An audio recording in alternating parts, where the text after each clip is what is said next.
برادر یک جوان عزیز مکده گفته تلاوت خالی بغیر تفکر و بغیر تدبر در ماه مبارک رمضان بنابر بعضی روایات گفته اگر یک آیت تو تلاوت کنی قدر یک ختم قرآن است.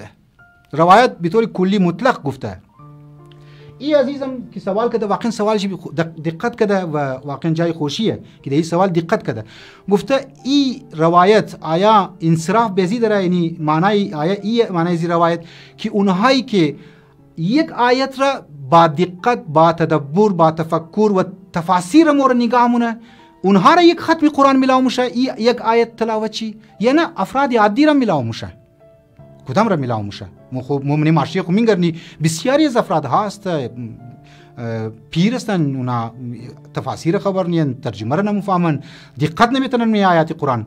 خب آیا اونها یک آیت که خواند اونها ثواب میلاو نمیشه یا که فقط اونایی که آیت د دقت مثل علما مثل طلاب مثل اونایی که تفسیر کچی لگاو در که تفاسیر قرآن اونها را فقط ثواب میلاو میشه؟ این جواب شی بزرگا ایتر گفته من زی سوال گفته مو ثواب را باید کیفیت چی توخ کنی.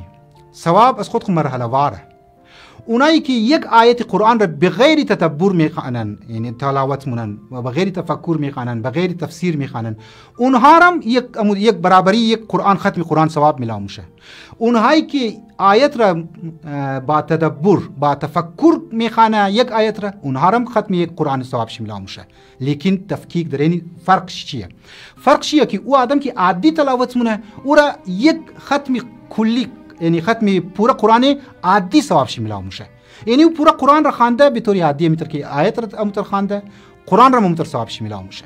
لیکن اونهایی که یک آیت را د تدبر خوانده مگه اونجی امو یک قرآنی با تفکر با تدبر که تلاوت کرده باشه او را ثواب میلاو میشه. امیدوارم که این جواب را که در خدمت شما و او جوانی که کرده بود او را در خدمت شما رسانده باشم.